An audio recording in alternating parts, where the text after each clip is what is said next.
Vice chancellor നിയമനത്തിൽ ഗവർണർക്ക് തിരിച്ചടി. നേരിട്ട് നിയമിക്കാൻ ഗവർണർക്ക് അധികാരമില്ലെന്ന് ഹൈക്കോടതി. താൽക്കാലിക VC നിയമനത്തിൽ സിംഗിൾ ബെഞ്ച് ഉത്തരവ് ഡിവിഷൻ ബെഞ്ച് ഉത്തരവ് ശരിവെച്ചു.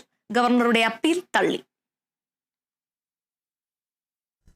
VC നിയമനം സർക്കാർ നൽകുന്ന പട്ടികയിൽ നിന്ന് വേണമെന്ന സിംഗിൾ ബെഞ്ച് ഉത്തരവിൽ ഡിവിഷൻ ബെഞ്ച് ഇടപെട്ടില്ല. ഗവർണർക്ക് നിയമന അധികാരമില്ലെന്നും സർക്കാർ നൽകുന്ന പട്ടികയിൽ നിന്ന് മാത്രമേ നിയമനം പാടുള്ളൂവെന്നും കോടതി അടിവരയിട്ടു. ഗവർണർ സർക്കാരിന്റെ ഉപദേശമനുസരിച്ച് പ്രവർത്തിക്കണം. താൽക്കാലിക VCമാരുടെ കാലാവധി 6 മാസത്തിൽ കൂടരുത്.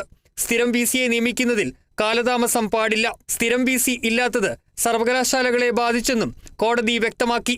ഗവർണറുടെ അപ്പീലിനൊപ്പം സിസ തോമസിന്റെയും ഡോക്ടർ ശിവപ്രസാദിന്റെയും ഹർജികളും കോടതി തള്ളി. ഡിജിറ്റൽ സർവകലാശാല താൽക്കാലിക VCയായി ഡോക്ടർ സിസ തോമസിനെയും സാങ്കേതിക സർവകലാശാല താൽക്കാലിക VCയായി ഡോക്ടർ K ശിവപ്രസാദിനെയും നിയമിച്ച ഗവർണർ ആരിഫ് മുഹമ്മദ് ഖാന്റെ നടപടിക്ക് എതിരെയാണ് സർക്കാർ ഹൈക്കോടതിയെ സമീപിച്ചത്. ഹർജി പരിഗണിച്ച സിംഗിൾ ബെഞ്ച് VCമാരെ നേരിട്ട് നിയമിക്കാൻ ഗവർണർക്ക് അധികാരമില്ലെന്ന് വിധിച്ചു. ഇതിനെതിരെയാണ് ഗവർണറും VCമാരും ഡിവിഷൻ ബെഞ്ചിനെ സമീപിച്ചത്. സർക്കാർ നൽകിയ പട്ടിക അവഗണിച്ചായിരുന്നു മുൻ ഗവർണർ ആരിഫ് മുഹമ്മദ് ഖാന്റെ VC നിയമനം.